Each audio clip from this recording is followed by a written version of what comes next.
Bonjour, je suis Romane Palazic, je suis ravie d'être ici. Je suis ingénieur chef de projet chez Archeon Energy System et je suis accompagnée de Colin Letty, le CEO.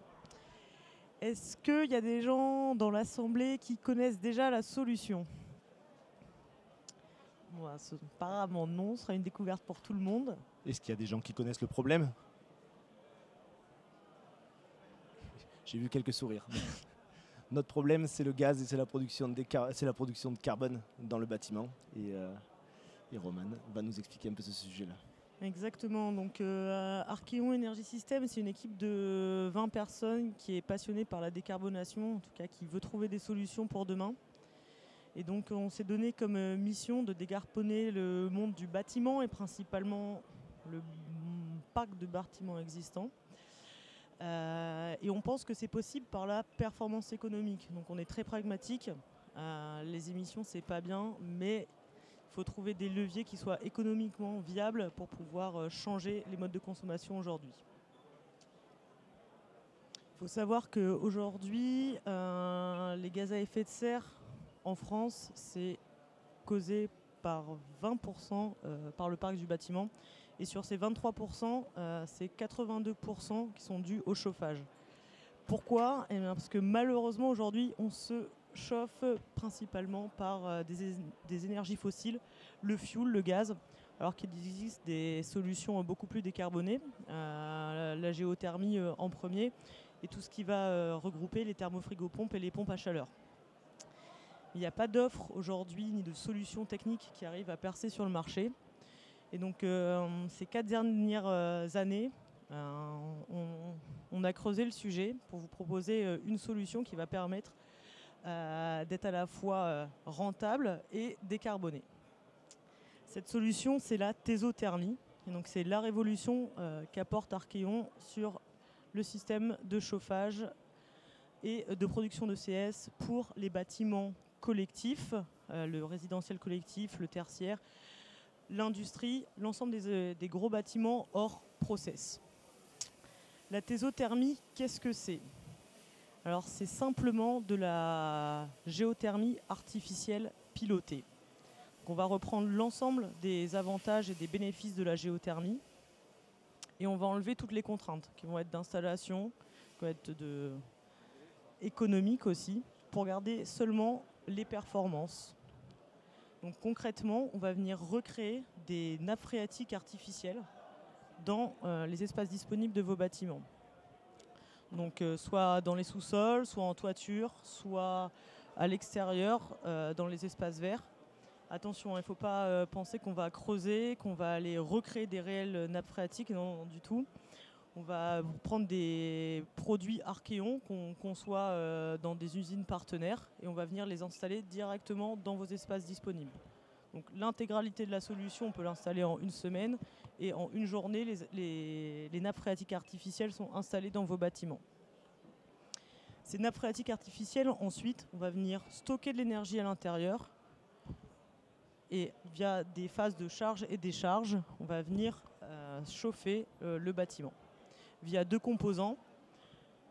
Une première unité qui est la production de chaleur, donc via des thermofrigopompes 4 tubes qui sont à la fois RO pour venir stocker de l'énergie dans les nappes phréatiques artificielles et OO pour pouvoir délivrer de la chaleur au bâtiment. Cet ensemble thermofrigopompe nappe phréatique est piloté intelligemment via un module hydraulique et une solution software qui vont venir optimiser les performances du système global en alternant les cycles de charge des nappes phréatiques et de décharge pour pouvoir assurer le besoin thermique du bâtiment. Plus concrètement, je vais vous expliquer une journée type qui va consister donc, sur la période 10h, 16h. Souvent l'électricité n'est pas très chère. Et en plus, mon cycle RO, c'est là où il est le plus performant. Pour une unité d'électricité, je vais pouvoir faire 3 unités de chaleur. Donc sur toute cette période, je vais maximiser et stocker de l'énergie dans mes nappes phréatiques artificielles. Et ensuite, sur la période 16h, 10h du matin, les températures refroidissent. Donc mon cycle RO n'est plus forcément optimisé. Par contre, lui, mon cycle OO, il ne va pas dépendre du tout des conditions extérieures. Et donc c'est à ce moment-là que je vais utiliser mon cycle OO pour répondre aux besoins du bâtiment. Mesdames, messieurs, nous vous invitons à rejoindre les espaces de conférence. Le programme va reprendre. On avait un peu d'avance.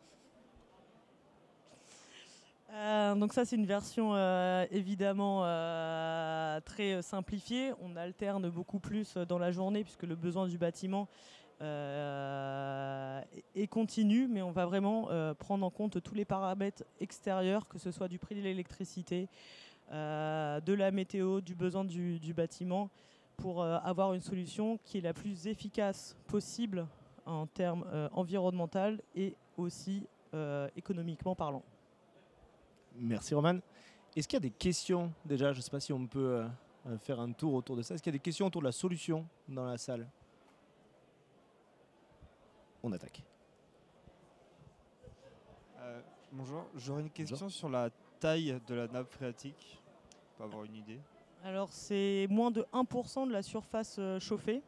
Donc si vous avez 2000 m² de surface à chauffer, on va avoir besoin de moins de 20 m² pour installer les nappes phréatiques artificielles. Ok, merci.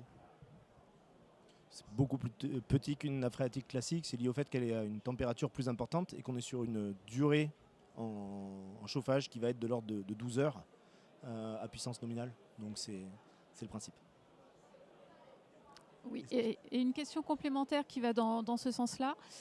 Quelle quantité en litres par rapport à la puissance disponible? 5 mètres cubes égale 50 kWh.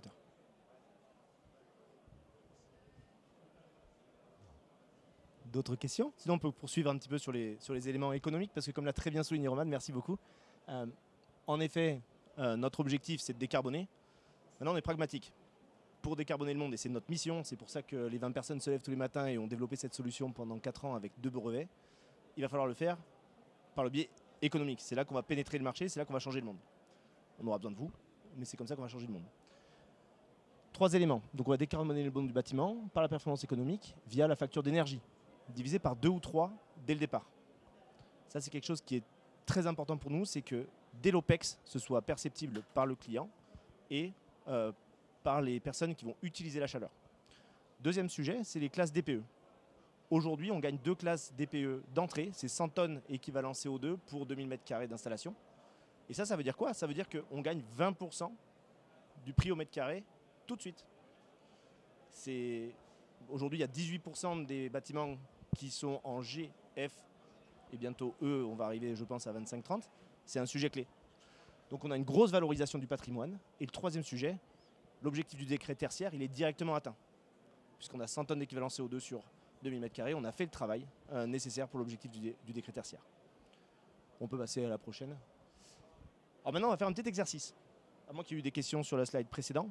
Mais donc le petit exercice, c'est nous sommes dans l'habitat collectif. On doit remplacer une chaudière. Et donc du coup, on va comparer une chaudière condense versus notre système Archeon. La facture énergétique annuelle entre une chaudière condense ultra récente et notre système Archeon, c'est 25 000 € qui sont gagnés directement, l'équivalent de 40%. Et quand on prend CAPEX, OPEX et donc du coup les chiffres d'affaires induits qui peuvent être une amélioration des vacances locatives, on arrive tout de suite aux alentours d'un gain de 15 000 € par an, immédiatement. C'est quelque chose de très rentable. Troisième sujet, je l'ai dit juste avant, on gagne de notre DPE et on peut implémenter le refroidissement. Le confort, enfin malheureusement le monde chauffe, il va faire chaud dans les bâtiments. C'est une solution qui permettra aussi d'être préparé à l'avenir. Le sujet de la climatisation est extrêmement cher et extrêmement vorace en termes de CO2. Deuxième exemple, deuxième exercice, la partie tertiaire, la partie industrielle. Aujourd'hui, on garde une chaudière déjà amortie où on met le système Archeon. 27 000 € d'amortissement, 30 000 € de chauffage, donc 35 000 € de gain. Et le décret tertiaire directement respecté, 7 500 €. Ça vous amène tout de suite à un gain de 15 000 € dès la première année sur votre compte de résultat. Dès la première année sur votre compte de résultat, vous mettez Archeon, vous avez gagné les DPE et vous avez déjà la réflexion qui vous permet de gagner de l'argent sur votre compte de résultat. C'est excessivement favorable Et c'était tout l'objectif de notre recherche et développement pendant toutes ces années, d'amener une solution capable de gagner tout de suite financièrement chez le client final et d'éradiquer ou de réduire très largement la proportion carbonée de production de chaleur. Et bien entendu le refroidissement. Et ensuite, donc, du coup, on va travailler sur 3 formats d'offres. Le premier étant assez connu, d'achat d'une solution implémentable qui vous permet de gagner tout de suite votre DPE, tout de suite votre gain en énergie. Le deuxième sujet, et celui-là il est plutôt important, aujourd'hui la pompe à chaleur, une nappe phréatique artificielle, ça fait peur aux gens, ça peut faire peur aux gens. Nous on a dit, écoutez, on est super confiants sur notre solution. Et donc du coup on a décidé en 2024 de garantir un prix de production de chaleur en sortie de notre pompe à chaleur, en sortie de notre système de production de chaleur. Et ça nous a amené directement à produire et à vendre pour 6 centimes du kilowattheure. On a réussi à tenir nos chiffres, c'est-à-dire qu'aujourd'hui on a des productions qui sont moins chères que ça, parce qu'on a trouvé ce système ultra performant. Ça a sécurisé aujourd'hui nos clients sur le système de valeur et ça permet de répartir la valeur entre les productions énergétiques électriques, gaz, et surtout les clients finaux qui doivent, eux, consommer la chaleur dans leur bâtiment. Enfin, bien sûr, on est capable de travailler au cas par cas sur tout ce qui peut être CPE, sur tout ce qui peut être aujourd'hui leasing autour d'une solution qui peut être implémentable. Toutes nos technologies sont standardisées et donc du coup peuvent être réimplémentées dans d'autres endroits dans le cadre de leasing. Je crois qu'on a fait le tour de la présentation et donc du coup il nous reste pas mal de temps pour pouvoir répondre à vos questions, quelles qu'elles soient.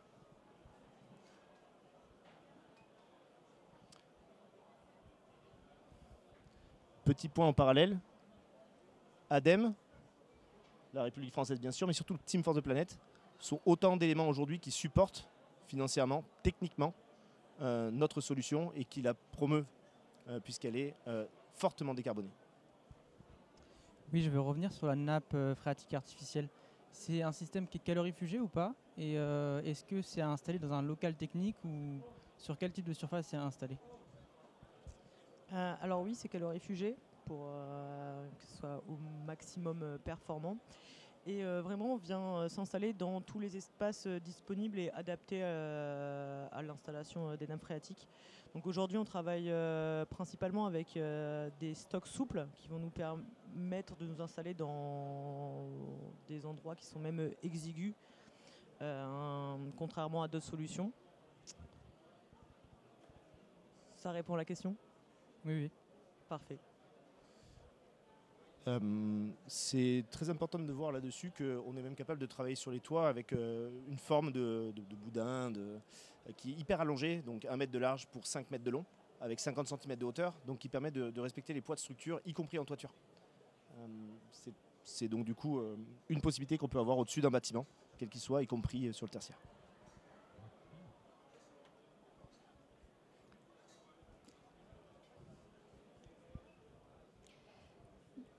Du coup, avec ce principe de nappe phréatique, vous ne travaillez pas sur la stratification de chaleur à l'intérieur du stockage? Alors aujourd'hui, on est capable de faire aussi avec des matériaux à changement de phase. Et ça, c'est un développement qui aura lieu un peu plus tard, de stocker à l'intérieur de ces nappes phréatiques des matériaux différents que de l'eau ou que du sensible pour avoir un mix entre les changements de phase qui peuvent libérer énormément d'énergie et un stock aujourd'hui sensible. Dans nos installations, on a déjà mis des matériaux à changement de phase qui sont relativement denses, qui sont relativement lourds. C'est pour ça qu'on ne l'a pas présenté dans cette solution. Parce que du coup, en fait, il faut un stockage extérieur pour ça. Ça ne rentre pas en toiture. Et il faut réadapter le bâtiment à l'intérieur pour mettre des matériaux à changement de phase. Donc là-dessus, on n'est pas encore prêt. On le sera, on travaille sur ces brevets-là.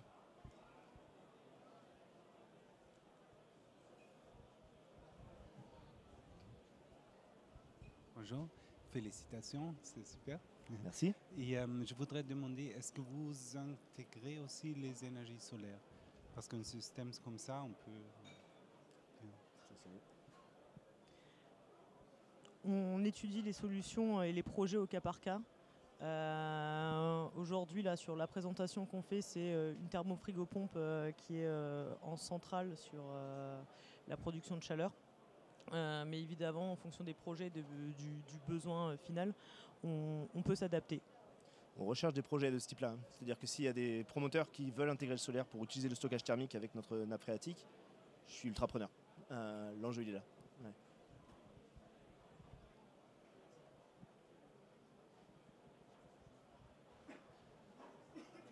Est-ce qu'il y a d'autres questions où il y a beaucoup de timides ou alors on a été hyper clair?